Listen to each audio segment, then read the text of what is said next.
Bonjour à tous. Qui en France pourrait éventuellement rivaliser avec ChatGPT, avec les modèles d'OpenAI? Quand je pose la question régulièrement en plateau, il y a un nom qui ressort de plus en plus, c'est celui de Lighton. On l'a déjà reçu il y a un an dans Smart Tech. Aujourd'hui, c'est la nouvelle star promise à un grand succès sur ces IA génératives. C'est l'interview, vous allez le découvrir davantage dans cette émission en ouverture.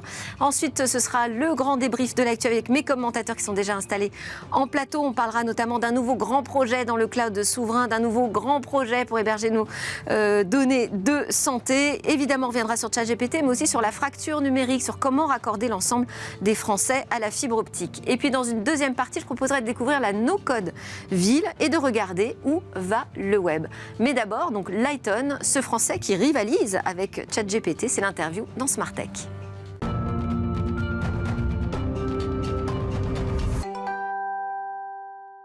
Sur le plateau de Smart Tech aujourd'hui, mes commentateurs Marie-Christine Levet, fondatrice d'Edu Capital, Alain Staron, président d'Artifil et Yann Lechel, entrepreneur, PDG de Sens Digital. Bienvenue à tous les trois.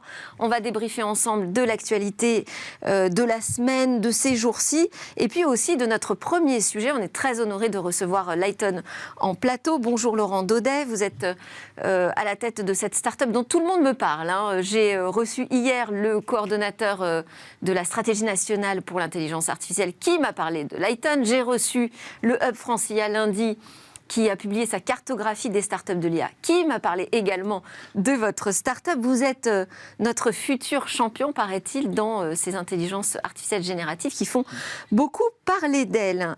Au départ, Lighton, c'est une spin-off d'universitaires. Alors, je voulais vous faire réagir là-dessus aussi. C'est donc Guillaume Avrin, hier, dans sa grande interview, qui nous disait « C'est vrai qu'on a les technos, on a les talents, on a vraiment tout ce qu'il faut pour réussir. » Mais je vous ai remarqué qu'il nous manquait quand même les champions économiques. Et là-dessus, il me dit « C'est vrai qu'il faut aussi qu'on apprenne à penser pas seulement offre, c'est-à-dire prouesse technologique, mais aussi demande. » Ça vous parle, ça? Oui, tout à fait. Et je pense qu'on arrive à un moment de l'histoire où l'IA n'est plus juste une question d'ingénieur. On est vraiment à un moment très singulier. Et maintenant, cette IA, elle est prise en main par des gens dans les entreprises, dans des business units très différentes, des gens du marketing, des gens du service de R&D, des gens en production, etc., en service client. Tout un ensemble d'activités qui autrefois ne prenaient pas en main ça, et maintenant ça passe en production. On n'est plus à l'étape de la découverte, on est vraiment à l'étape de mise en production économique. Donc, mais ça veut dire aussi, c'est une nouvelle façon de penser son entreprise. Les deep tech jusqu'ici travaillaient quand même sur de la recherche et développement, pas forcément en s'intéressant derrière à la demande du marché, aux attentes, aux usages, aux nouveaux usages. Oui, vous avez raison. Et ces IA permettent de valoriser ces données, de faire des gains de productivité extrêmement importants. Parfois, on peut diviser par 10 le temps passé sur une tâche donnée. On peut vraiment le penser en termes de facteurs de gain de productivité pour l'entreprise, maintenant, aujourd'hui. Quand je vous ai reçu il y a donc un an, c'est ça, en plateau ça, oui. dans Smart Tech, on parlait de repousser les limites de l'intelligence artificielle. Depuis, il y a eu la sortie de ChatGPT par OpenAI, qui a surpris tout le monde, je crois. Et vous avez vous-même opéré un virage en 2020 vers ces IA génératives. Vous pensiez que ça allait rencontrer un tel succès? Oui, pour nous, effectivement, c'était mai 2020 quand OpenAI a sorti l'ancêtre de ChatGPT, c'était GPT-3. Oui. Et pour nous, c'est là où on a eu cette révélation, où on s'est dit, le futur de l'IA, c'est ça. C'est ça, d'abord, d'un point de vue technique, ça nous a absolument scotché, ce truc où on scale des modèles, on fait des modèles à 175 milliards de paramètres, et là, on voit arriver des propriétés émergentes, ce qu'on appelle le zero-shot learning. En gros, ça sait faire des tâches sur lesquelles ça n'a pas été explicitement entraîné. Donc, d'un point de vue des gens qui sont des chercheurs sur l'IA, c'est absolument nouveau. Mais après, on a vu aussi le potentiel économique de ça. On s'est dit, ça va changer la façon dont les gens interagissent avec le texte, ça va révolutionner le tertiaire, en quelque sorte. Donc votre plateforme, l'équivalent, on va dire, de ChatGPT, notre futur champion mondial, on va même l'appeler comme ça, s'appelle Paradigme. Est-ce que ça fait exactement la même chose que ce qu'on a pu, nous, expérimenter avec ChatGPT? Alors, c'est très similaire d'un point de vue cœur technique. Par contre, on est très différent d'un point de vue modèle de distribution. On va s'installer sur les serveurs des entreprises directement, on-premise, comme on dit, ce qui fait qu'il n'y a aucun problème de confidentialité des données. Je ne sais pas que vous avez entendu probablement parler la semaine dernière de Samsung, qui s'est rendu compte qu'il y a eu plein de ces données qui sont parties dans la nature parce que ses employés utilisaient ChatGPT à l'insu probablement de Samsung.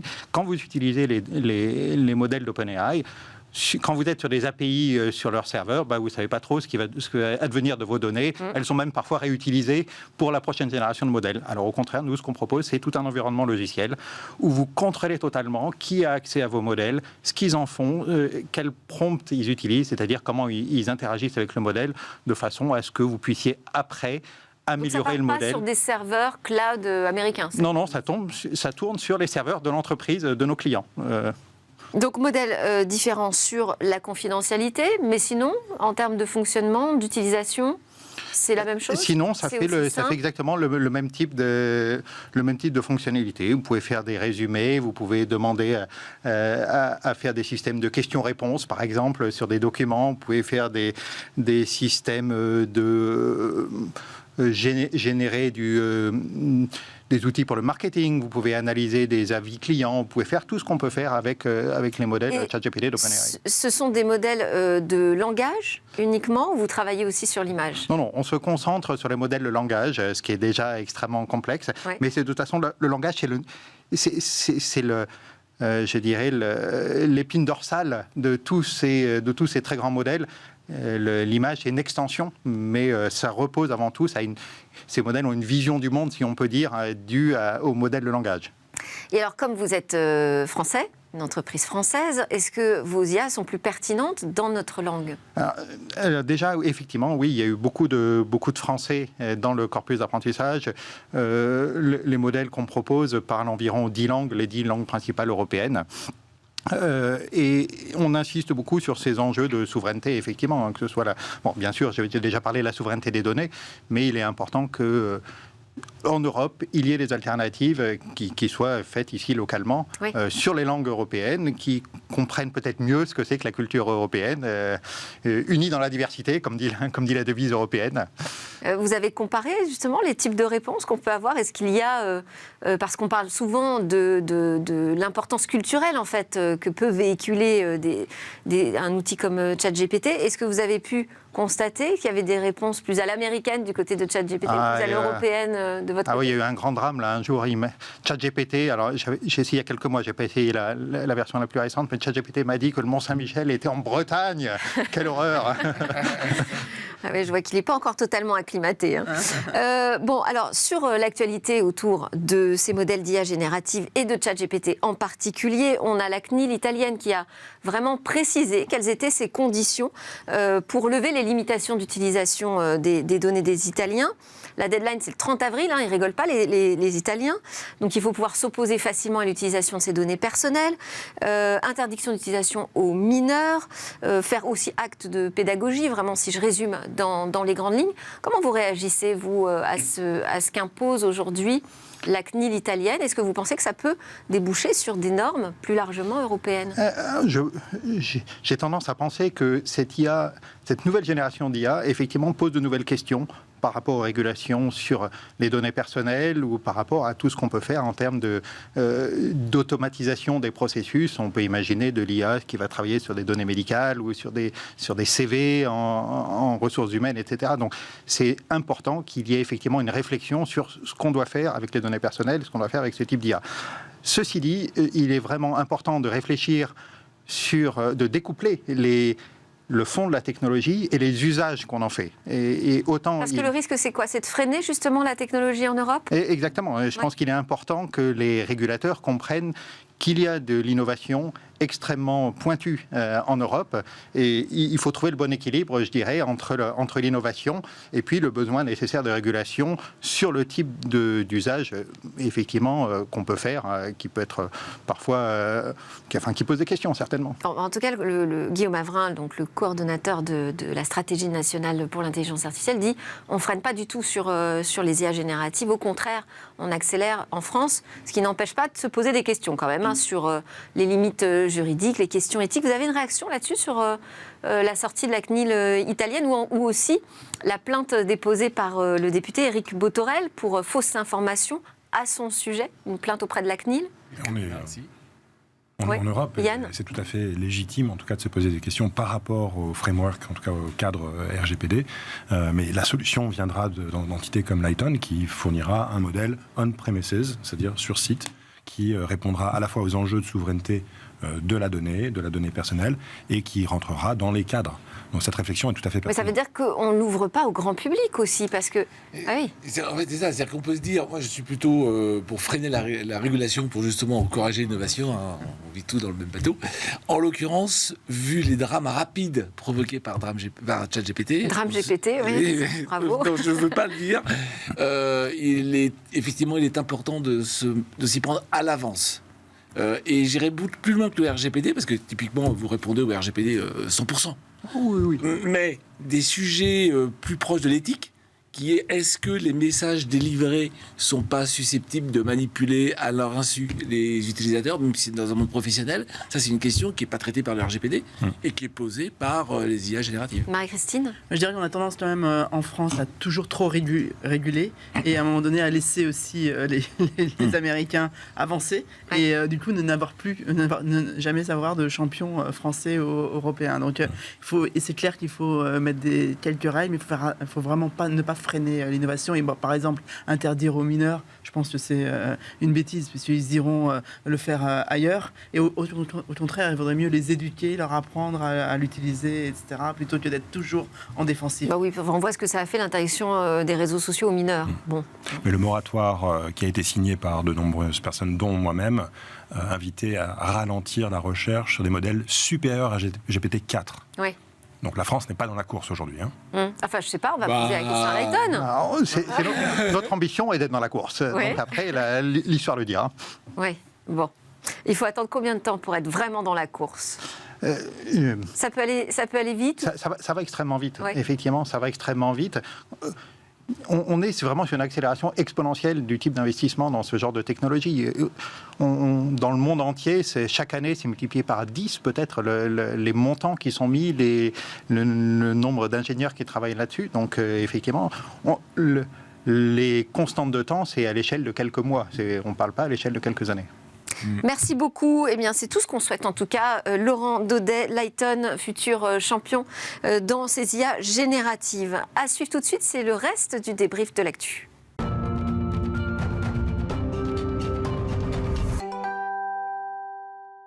On a commencé à débattre de l'actualité autour de ChatGPT. On va continuer avec mes commentateurs, Marie-Christine Levet, fondatrice d'EduCapital, Alain Staron, président d'Artifil, et Yann Lechel de Sens Digital, entrepreneur de la tech. Et restez avec nous, Laurent Daudet, directeur général et cofondateur de Lighton, notre champion dans ces IA génératives. Merci de nous avoir expliqué ce que vous faisiez et à quel point ça s'accélérait aussi en France. On va commencer avec cette actualité, un nouveau grand projet autour du cloud en France. C'est Octave Klaba qui s'unit avec la Caisse des dépôts pour créer ce champion européen. Alors, est-ce que c'est l'énième futur champion du cloud ? On disait ça qu'on annonce, mais qu'on ne voit toujours pas arriver. On disait ça en aparté avant de commencer, il faut sauver le soldat Quant. Ouais. Il y a un peu de ça. Donc, voilà, parce que alors, effectivement, on va préciser que dans ce projet, il s'agit de mettre les ressources de Shadow, donc Shadow racheté par Octave Klaba, qui permet de faire de déporter la puissance informatique dans le cloud, mais aussi d'y ajouter Quant, qui est en chute libre, on peut le dire. Alors pour l'instant, l'acquisition n'est pas finalisée. Hein. Oui, d'ailleurs tout ça est sujet à la finalisation de l'acquisition. Ouais. Donc on prend des bouts de ce qui existe ailleurs, on essaye de les mettre ensemble, on essaie de faire mieux que ce qui existe ailleurs. Oui, pourquoi pas ? Pourquoi pas ? Non, mais tout va vite. Tout va vite. Moi, j'y crois. En tout cas, j'étais personnellement intéressé par le dossier Quant au moment où Éric Léandrier est sorti de l'aventure. Donc, il a créé une marque On peut lui reconnaître cette avancée-là. Respectueuse de la protection de la vie privée, des données personnelles. Eric a fait ce travail, en tout cas, extrêmement volontaire et musclé pour faire exister une marque autour de cette alternative potentielle. Ensuite, évidemment, le modèle économique n'est pas simple, puisqu'il s'empêche de monétiser de la même manière que le fait Google. Donc, évidemment, il y a besoin de montants conséquents.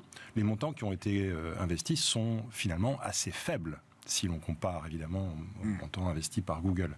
Donc, globalement, on est dans une aventure qui continue, une entreprise qui, évidemment, peine à lever des fonds. Mais moi, je salue, en tout cas, la vision d'Octave, qui, en dehors d'OVH, désire consolider le marché pour créer une offre entière, full stack, c'est-à-dire la totalité de la pile de la suite logicielle pour les individus en B2C pour fournir une offre. Donc moi je trouve qu'il est cohérent et qu'il est, constructif dans son approche. Alors dans la suite logicielle, il n'y a quand même pas grand-chose. Enfin, là, il y aurait un moteur de recherche, il y aurait la puissance de calcul dans le cloud. C'est pas l'ensemble des services des GAFAM. Exactement. Ce qui est intéressant, c'est qu'à un moment de rupture technologique, comme ce qui se passe en ce moment avec l'IA générative, la recherche sur le net est en train d'être totalement bouleversée. Donc je trouve que c'est intéressant ce genre de mouvement de rapprochement. Est-ce que ça, ce serait un débouché possible pour Lighton Bien entendu. Proposer ces IA génératives sur un moteur de recherche? Alors c'est clair que nous, on travaille sur des technologies de moteurs de recherche internes aux entreprises. Donc pourquoi pas après continuer avec... Marie-Christine, juste. Alors, oui, moi je pense qu'on peut te saluer l'ambition de créer des champions européens de suite logicielle, parce que c'est vrai qu'en termes de souveraineté numérique, pour la France et l'Europe, il nous faut des champions. Après moi, je suis un petit peu d'accord. Il faut un peu sauver ce soldat Quant. C'est quand même un bric-à-broc de différentes choses qui ont un peu échoué. Et je me demande si le combat n'est pas un peu trop tard sur la recherche. Alors je vous écoute avec intérêt, mais ça fait quand même 25 ans que Google existe, qu'il a développé un moteur qui est utilisé partout avec satisfaction et avec des centaines et des centaines de millions d'investissements. Je me demande quand même si c'est pas un peu tard. Après, la seule chose qu'on peut dire, c'est que là-bas est un bon entrepreneur. Donc voilà, est-ce que la force d'un entrepreneur pourra arriver à sauver ce soldat et apporter cette vision. Et des fois, je me demande est-ce que c'est la bonne vision qu'il faut porter? Est-ce que des fois, on n'est pas un peu trop tard sur ce sujet et on devrait aller sur d'autres sujets, par exemple l'IA, etc., sur lesquels on pourrait déjà prendre plus d'avance? Le meilleur moyen de rattraper ce retard, c'est au moment du changement de paradigme. Il y a un modèle qui s'essouffle, d'autres modèles arrivent. Passer du search au prompt, c'est un changement de paradigme. Absolument. Et moi, je ne mettrais pas beaucoup de copecs, sans jeu de mots, sur Google. Alors, Et en revanche, donc, pour Octave se dire, je vais plutôt vers un Lighton et je fais mon intégration verticale directement sur les choses qui sont en train d'arriver et quelque part, tant pis pour le moteur de recherche. Voilà, ça c'est peut-être une démarche qui permet de je saute 3 marches et je me positionne tout de suite dans le futur. Moi, il y a aussi autre chose qui m'interroge, c'est que donc, cette nouvelle entité s'appelle Symphonium. Derrière, donc, je disais, on retrouve la Caisse des dépôts. Mais la Caisse des dépôts, on les retrouve aussi derrière Numspot, qui est le nouveau futur aussi géant du cloud français. Oui. Ça fait beaucoup de promesses, quoi. Ce sont des promesses, mais c'est surtout un soutien massif qui est nécessaire. Est-ce qu'on ne se disperse pas trop ? Non, je pense que l'écosystème doit fournir des solutions à peu près sur toutes les verticales, notamment les verticales qui sont anciennes. Moi, je suis en désaccord en réalité là-dessus parce que d'un point de vue de la souveraineté, on doit assurer nos arrières. Et aujourd'hui, Quant a une interface qui fonctionne. Moi, j'utilise personnellement DuckDuckGo, et donc je n'utilise pas Google au quotidien. Pas du tout. Et ça va très bien. Ça va très bien. Ça va très bien. Quand même des informations. Bien sûr. Oui, bien sûr. Il y a un gros chemin à faire. Il y a 0,5% des Français qui utilisent Quant. Mais ça ne veut pas dire que la le puissance retard économique. C'est ça aujourd'hui le sujet. C'est pas tellement la solution technologique, c'est quel est le modèle qui fait qu'on va créer cette nouvelle puissance économique en Europe. Et là, on a le problème de l'Europe dès qu'on parle dans B2C ou dès qu'on parle de langage. C'est-à-dire que si on fait un système français, on parle sur 60 millions de Français contre 400 millions d'Américains. Mais c'est là aussi où ces technologies de modèles de langage qui sont multilingues peuvent permettre justement d'aller au-delà. Nous, par exemple, vous me donnez un texte en anglais, je lui dis faites-moi un résumé en français, et il fait le résumé en français. Donc il peut vraiment transférer l'information d'une langue à l'autre au-delà de la traduction. Mais il faut revenir sur le fait que ce soit Octave qui lui-même a réussi avec OVH, et donc il est en train de déporter son temps personnel, son intérêt, sur une consolidation, et il faut la déraison d'un entrepreneur qui a réussi pour consolider correctement. Très bien, oui, on le salue. Alors, autre projet qui est intéressant, ça ne vient pas d'Octave Klaba directement, mais enfin, c'est quand même du côté d'OVH Cloud que ça se passe, et de l'AP-HP, donc l'hôpital public, qui annonce avoir signé un partenariat pour co-développer une plateforme technologique d'entrepôt de données de santé. Moi, je croyais qu'on en avait une avec le Health Data Hub. Qui est chez Microsoft, rappelons-le. Absolument. Donc il me semble que le Health Data Dont on attend toujours un nouvel appel d'offres pour donner sa chance à des acteurs européens. Mais les deux instruments sont différents. D'ailleurs, les hôpitaux, les APHP sont un système à part entière, alors que le Health Data Hub travaille sur des abstractions qui sont générales de santé. Donc ce ne sont pas du tout les mêmes infrastructures, d'une part, et d'autre part, ici, on peut saluer le fait que l'APHP ait fait ce partenariat vers un acteur régional, souverain, donc il n'y a pas de polémique sur le sujet, au contraire, et on peut souhaiter que ces solutions soient ouvertes, basées sur l'open source, c'est ce qui a été annoncé. Voilà, tout à fait. Ouais. Donc c'est plutôt une très bonne chose, et il faut... Enfin, c'est quand même le développement de briques technologiques, justement, open source, donc ça veut dire qu'ils vont nous montrer comment est-ce qu'on peut faire un entrepôt de données de santé. Ils nous montrent comment on peut refaire, finalement, un Health Data Hub. Ou on le laisse déporter par grande entité hospitalière ou clinique, plutôt d'une version centralisée qui était le Health Data Hub. On était très colbertiste. On s'est dit, mais l'avenir est peut-être, j'allais dire, Web 3. Laissons chacune des entités développer son système, faisons ça en open source et faisons en sorte que le système collabore. Parce qu'à la fin, il faut être capable de partager des données de cancer ou que sais-je de quelle maladie. Ça permet de davantage personnaliser aussi ces plateformes en fonction de ses propres besoins. Plus près de la source des données. Effectivement, parce que qui sait mieux de quoi il y a besoin en termes de données que le médecin qui est au chevet des malades et l'abstraction, finalement, on s'en passe. C'est avec des bonnes API, l'abstraction, elle est faite. Enfin, c'est un beau pied de nez, Marie-Christine Levet, au moi, je trouve que c'est une une belle initiative et il faut encourager, je pense, les initiatives d'entités publiques à travailler avec des champions européens et des champions français. On voit, moi, dans un domaine que je connais bien, qui est l'éducation, on voit tellement l'emprise de Google et d'Amazon Web Services dans les salons de l'éducation, etc., où tous les profs viennent, tous les élèves viennent.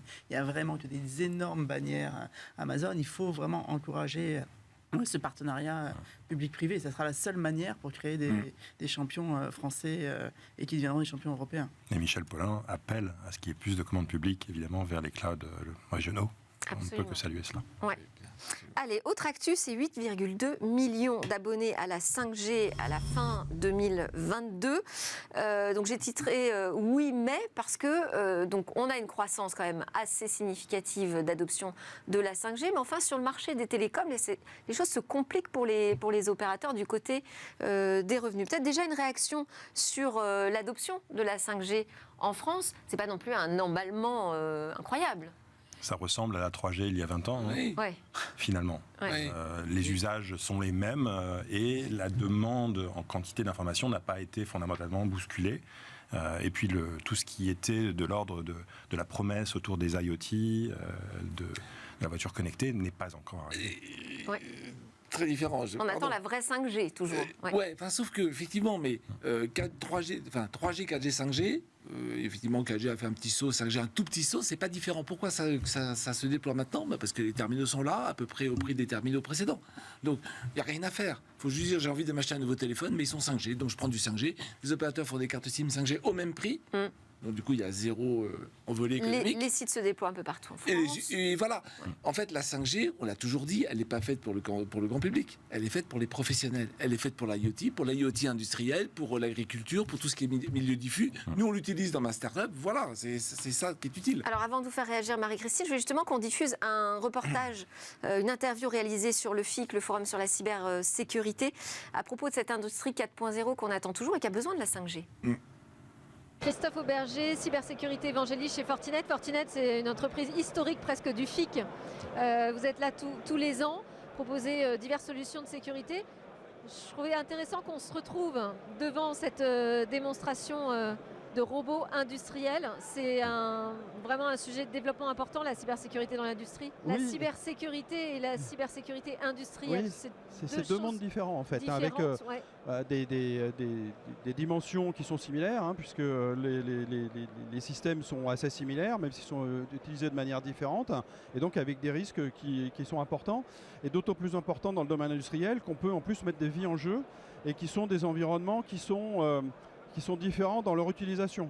Aujourd'hui, quand une industrie achète un outil de production, elle va l'acheter pour 15, 20, 30 ans, 60 ans dans le nucléaire.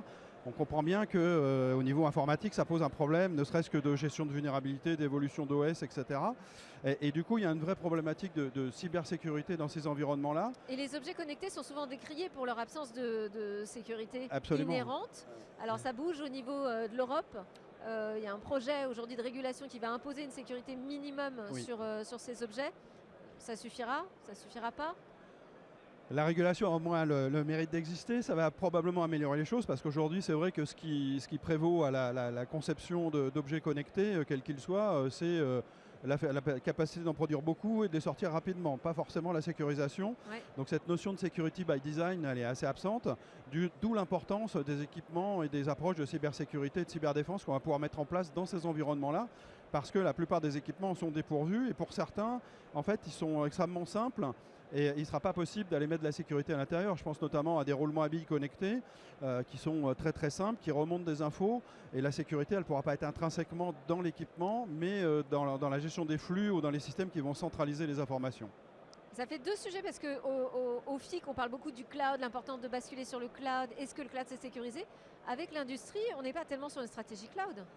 Non, c'est vrai que l'industrie aujourd'hui, l'adoption du cloud, elle se fait de manière très, très ralentie. Probablement qu'il y en a beaucoup qui n'iront pas, parce que aussi il n'y a pas forcément le besoin. La contrainte opérationnelle est différente de la partie IT, et le côté agilité, rapidité d'adaptation n'est pas forcément ce qui prévaut au niveau de l'outil de production en tout cas. Pour autant, vraiment proposer des nouvelles solutions vraiment adaptées à l'industrie. Oui, tout à fait. Alors adapté à deux niveaux. La première, c'est adapté physiquement.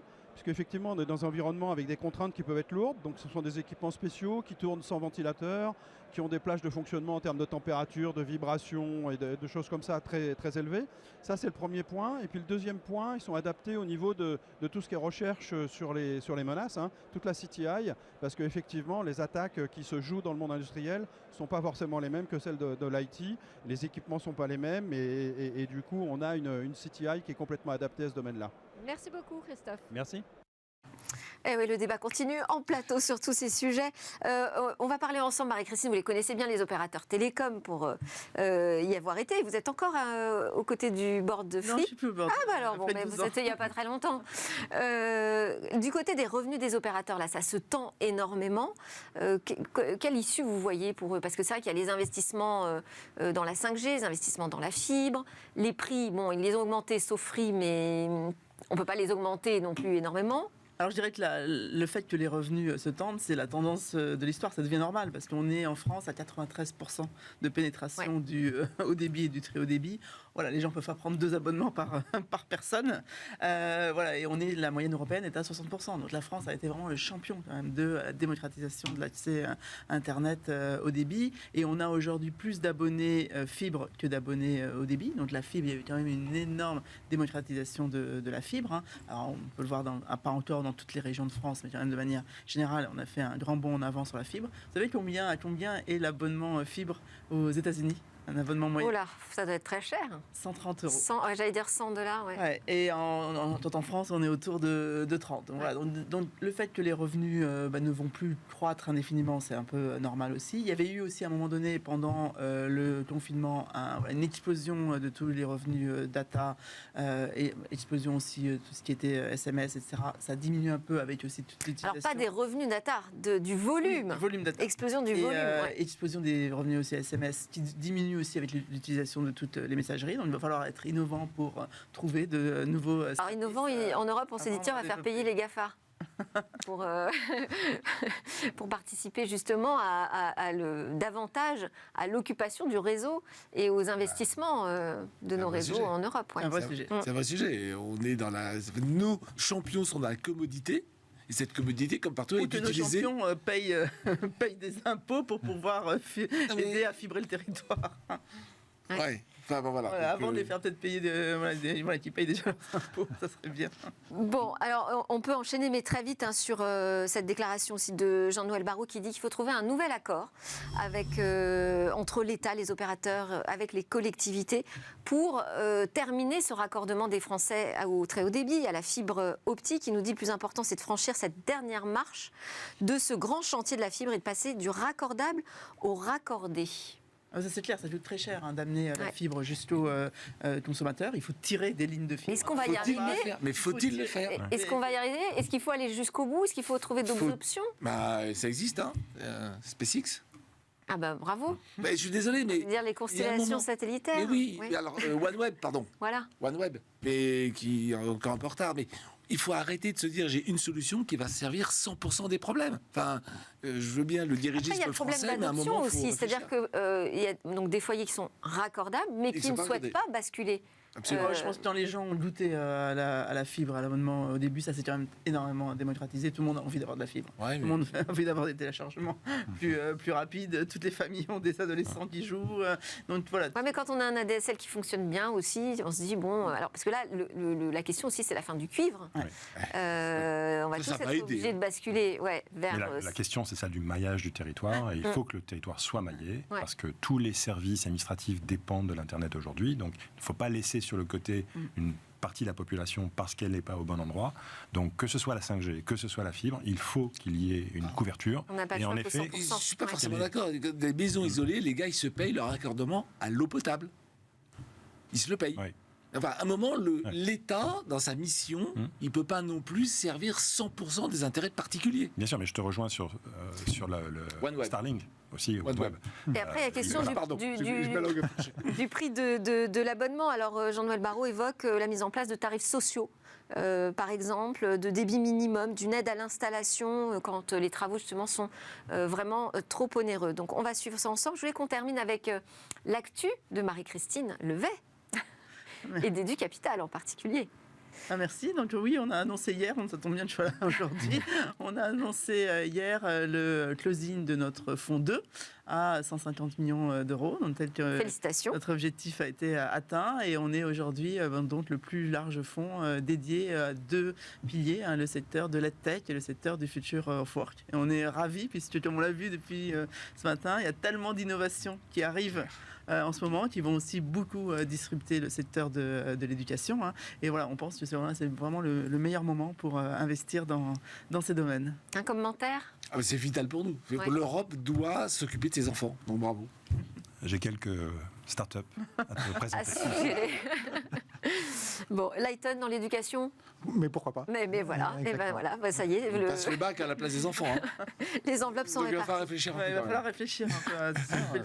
Ça pose des questions intéressantes, en tout cas. Tout à fait. Ouais. Le futur, mais il faut que vous parliez, c'est le futur de l'éducation. Merci beaucoup Marie-Christine Levet d'Edu Capital, Alain Staron d'Artifil, Yann Lechel de Sens Digital et Laurent Daudet de Lighton. À suivre, petite pause et ensuite on va parler du no-code dans la no-code ville.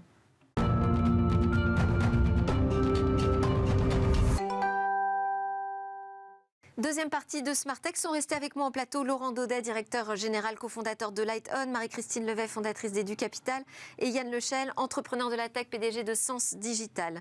C'est le moment de notre interview avec Stanislas Verjus, fondateur de Traverse, membre fondateur de la communauté No-Code France. J'ai promis que vous alliez nous faire découvrir la No-Code ville. Je vais essayer. Merci beaucoup pour l'invitation. Donc vous administrez une ville dans un univers 100% virtuel. C'est ça. Pourquoi ? En fait, l'idée, c'était, on avait des entreprises de l'écosystème de la No-Code France, qui est la communauté, qui utilisaient déjà un outil qui s'appelait Gazer, qui permet de créer des environnements virtuels. Et un soir, à un dîner avec des amis, on s'est dit que ce serait intéressant de regrouper 8 entreprises au sein d'un même endroit. D'accord. Ce serait la No-Code ville. Et de tous les jours, pouvoir venir discuter avec les gens, échanger, discuter, et vraiment se retrouver sur une seule carte en 2D. Donc c'est un métavers qui ressemble un peu à... Pas forcément le comparer à Minecraft parce que c'est du 3D, mais c'est un aspect un peu jeu en 8 bits, un peu de 2D Pokémon à l'époque. Et le but, c'était vraiment de se retrouver là-dedans pour pouvoir discuter, échanger. Qu'est-ce qu'on fait dans la no-code ville ? À quoi elle ressemble ? Qu'est-ce qu'on y trouve ? Alors, elle ressemble à quoi ? Elle ressemble à vous avez un petit parc au milieu, il y a des petites routes, il y a un espace de coworking, il y a un café, il y a des entreprises qui ont des bureaux. Donc les gens l'utilisent pour travailler. C'est ce qu'on peut appeler un métavers de productivité, un monde virtuel en 2D. Donc les gens s'y connectent pendant qu'ils travaillent. Ils s'y retrouvent, ils peuvent travailler et faire ce qu'ils veulent, et s'ils veulent discuter... On a des images. On a quelques petites images de bureau. Ils peuvent venir se déplacer avec des petits avatars, et ensuite venir discuter et échanger. Et en fait, c'est vraiment un outil qu'on va utiliser pour les entreprises dans le no-code qui travaillent beaucoup en remote, donc à distance.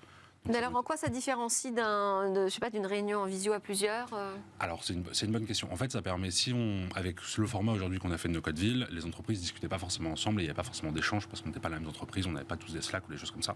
Donc ça permet de créer du lien, d'avoir des discussions beaucoup plus simples et surtout, on passe pas sa journée en réunion en visio. Alors que là, dans No-Code-Ville, on va passer sa journée à être connecté, à pouvoir se déplacer, échanger avec les personnes.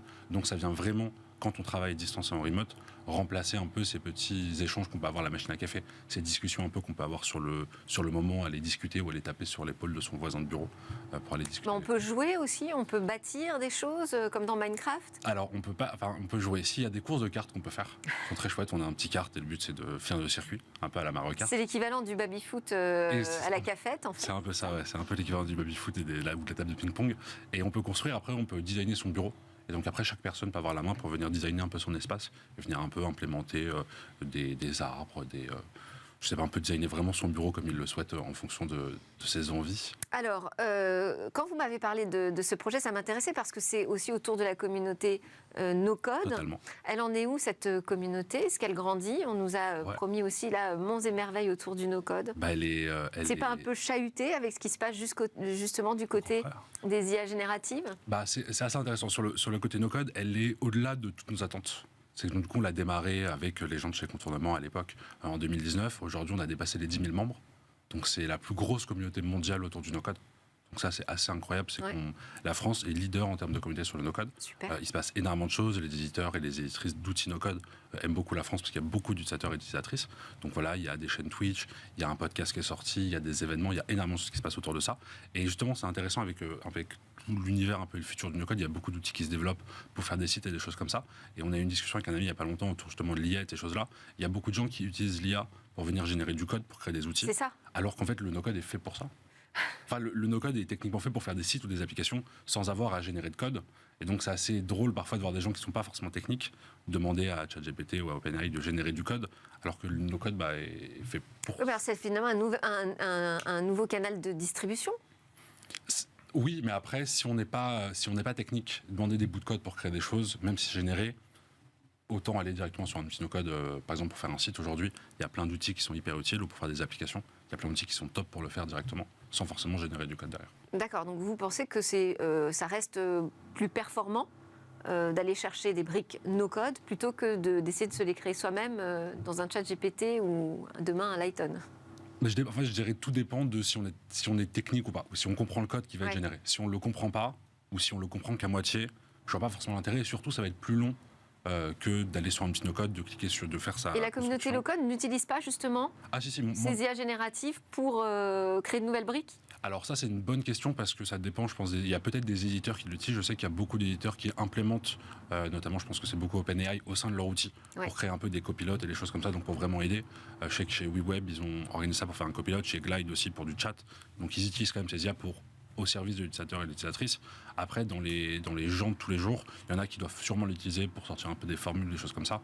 Mais c'est vrai qu'aujourd'hui, le no-code permet quand même de pas forcément avoir à passer via ces IA génératives pour produire des sites web ou des applications. Yann, vous connaissez cette communauté du no-code en France? Oui, et je pense qu'en réalité, le no-code, c'est du code en quelque sorte, dans la mesure où on assemble des abstractions.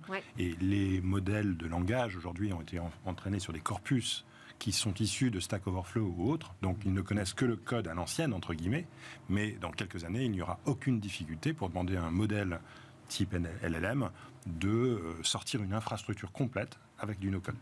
Certainement. Oui, tout à fait. Je pense qu'effectivement, c'est pas en opposition le no-code et cette IA générative. C'est une autre façon de voir la génération de code, que ce soit des bouts de code ou des projets entiers ou le produit final sans voir le bout de code. Alors on n'arrête pas de nous dire il faut apprendre le code à l'école, mais est-ce qu'il ne faudrait pas apprendre le no-code? Alors il y a des écoles de no-code qui se créent et qui ont d'ailleurs pas mal de succès. Après moi, ce que je me demande, c'est est-ce qu'à un moment donné, ça sert à quelque chose d'apprendre le no-code si la machine demain saura faire du no-code à notre place? Stanislas. Non, c'est une très bonne question. Je pense que dans tous les cas, Le no-code, c'est jamais magique, c'est-à-dire qu'il faut quand même se former à ces outils, parce que les outils peuvent être assez complexes et commencent énormément à se complexifier. Moi, je donne des cours dans des écoles, donc d'ailleurs cet après-midi et hier j'en ai fait, et on voit qu'en fait même pour les étudiants qui ne sont pas forcément techniques, arriver à apprendre les outils, ça demande de se former, de comprendre l'outil. Donc même si c'est généré automatiquement, je pense que c'est plus simple et ça sera même plus à l'aise dans une envie d'avoir un métier ou de construire des choses, de comprendre ce qu'on fait. Et je pense qu'il y aura quand même ce besoin toujours de comprendre comment ça fonctionne pour générer ça. Et c'est vrai que pour le no-code et le parler avec le code, c'est vrai que maintenant on parle aussi beaucoup de programmation visuelle et plus forcément de no-code, parce que voilà, c'est vraiment du visuel, donc on vient attraper des composants, les déplacer pour construire des sites ou des applications. Peut-être que demain vous renommerez la no-code ville alors. Stanislas, vous restez avec nous, d'ailleurs tout le monde reste. On va commenter cette autre actualité à suivre dans notre chronique Où va le web.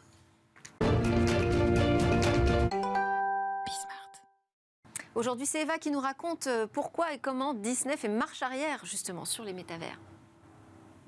Disney abandonne le métavers. Après Meta, il y a quelques semaines, c'est désormais aux géants du divertissement de faire machine arrière. Le groupe tire un trait sur son unité de nouvelle narration. C'est le nom qui lui avait été donné. 50 personnes au total chargées de raconter autrement des histoires grâce aux nouvelles technologies et donc au métavers. Les histoires qu'on connaît tous déjà, Aladdin, Toy Story, Tarzan, Coco. Disney prévoyait en effet de s'appuyer sur sa vaste bibliothèque de propriétés intellectuelles. Le groupe travaillait par exemple sur un dispositif pour interagir avec ses visiteurs des parcs d'attractions. Il voulait projeter des images 3D sur des objets du monde réel. L'objectif était celui de créer une toute nouvelle manière d'engager le public. Sauf que Disney, lui aussi, est en quête d'économie, concurrencé d'un côté par le streaming, impacté aussi par la baisse des revenus de la télévision et celle des recettes de cinéma. Disney veut faire 5,5 milliards de dollars d'économie très précisément et va pour ça supprimer 7000 emplois, soit 3% de ses effectifs mondiaux.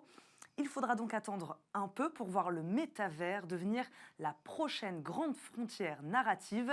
Il s'agit des mots du précédent PDG de Disney, Bob Chapek. Stanislas Verjus, vous êtes un spécialiste des bureaux virtuels avec Traverse. Comment vous entendez ce type d'actualité? Ça vous fait réagir comment ça? Je pense que c'était un peu une suite logique après l'annonce de Meta et César. Je pense qu'il y a eu un énorme engouement qui a été fait quand Meta a annoncé le métavers avec beaucoup d'espoir, un peu à la Ready Player One et ces choses-là. En mettant des casques Oculus et en allant sur Horizon World, on s'est rendu compte que c'était différent. Moi, j'ai passé du temps. C'était sympa pendant 2 heures. Après, il n'y avait pas grand-chose à faire. Je pense que la vision est hyper intéressante. Et moi, aujourd'hui, je dirais qu'il y a 2 types de métavers, à mon sens. Les métavers en 3D qui sont vraiment pour du divertissement. Donc, je pense que le jeu vidéo a beaucoup à prendre par rapport à ça. Et après, plutôt les métavers en 2D pour la productivité et le travail au quotidien. Mais je pense que sur le côté divertissement, il y a quelque chose d'intéressant. Après qu'ils arrêtent, je pense qu'on l'a vu sur les coûts et ces choses-là. Oui, en plus ça coûte très cher. C'est ça. Alors qu'en 2D, j'imagine que c'est... Ça coûte cher aussi, mais moins cher à... On peut le rentabiliser par la productivité, c'est ça? Ok. Merci beaucoup, merci à tous de nous avoir suivis. Merci à mes commentateurs qui sont restés jusqu'au bout. Donc Laurent Daudet, directeur général et cofondateur de Lighton, Marie-Christine Levet, fondatrice d'Edu Capital, Yann Lechel, entrepreneur, PDG de Sens Digital et Stanislas Verjus, fondateur de Traverse, membre fondateur de la communauté No Code France. Je vous souhaite une excellente journée. Demain, ce sera le best-of de Smart Tech.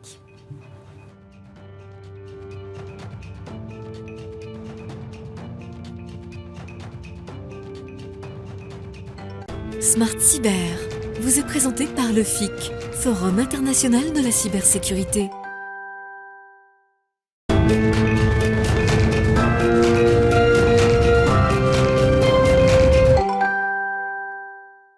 Michel Vandenberg, présent sur le FIC bien évidemment, président du campus cyber.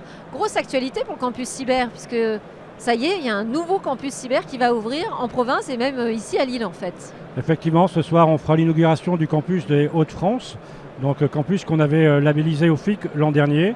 Et puis ce matin par exemple on a aussi labellisé le campus de Nouvelle-Aquitaine et on a reçu 2 nouveaux dossiers, le dossier de la Bretagne et le dossier de région PACA. Et pourquoi c'est important de reproduire ce modèle de campus un peu partout en France? C'est important parce qu'on a vraiment besoin de faire connaître le métier de la cybersécurité dans les territoires, faire à ce qu'on puisse être au plus proche des clients. Les cyberattaques, elles ne ciblent pas que Paris, elles ciblent, on l'a vu, la mairie de Lille par exemple, donc c'était important de développer une expertise cyber aussi, ici, dans les territoires.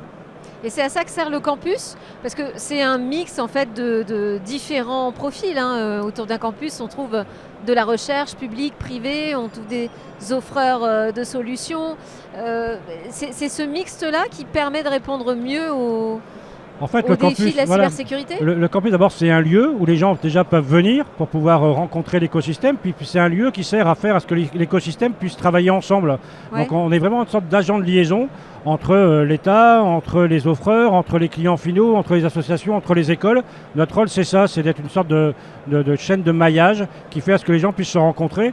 Et tant qu'à faire, qu'ils le fassent dans un lieu qui est connu par tout le monde. Mais alors là, quand vous êtes sur le FIC, c'est vous qui allez rencontrer d'autres personnes, qui allez élargir l'écosystème. Quel est le principal intérêt pour le campus cyber de se présenter sur un salon comme le FIC ? Pour le campus cyber, maintenant moins, parce qu'effectivement, il y a 2 ans, on cherchait à recruter des membres et à vendre les espaces du campus cyber national. Maintenant, ce stand, c'est un peu le stand de l'écosystème de la cybersécurité. Ceux qui n'ont pas forcément de stand ou qui ont des stands se retrouvent ici, parce qu'ils savent que c'est un endroit où ils vont être bien accueillis et où il y aura du dialogue. Et alors, c'est aussi un endroit où ça débat. Il y a des tables rondes, des choses qui sont annoncées. Thierry Breton a annoncé, pas ici, mais juste avant d'arriver, il va en parler tout à l'heure, la création d'un bouclier européen sur la cybersécurité. Quelle est votre réaction là-dessus ? Ça veut dire quoi, qu'en Europe, on manquait d'armes de répression ? Je pense, parce que quand on voit que la façon dont nos entreprises subissent les cyberattaques et même certains États subissent des cyberattaques, ça montre bien qu'on n'est pas bien protégé. Donc le rôle justement de l'écosystème, c'est d'essayer d'inverser la tendance et de faire à ce qu'on puisse être un peu plus fort qu'aujourd'hui que les cyberattaquants. On doit détecter, mais on doit aussi se protéger. Donc un bouclier, c'est pas si mal que ça. Et effectivement, en France, on avait été précurseurs. Jean-Noël Barrot avait annoncé le bouclier cyber. Voilà, on est en train de le mettre en œuvre. Que l'Europe suive, on trouve ça vachement bien. Merci beaucoup Michel. Je vous en prie. Smart Cyber vous a été présenté par le FIC, Forum international de la cybersécurité.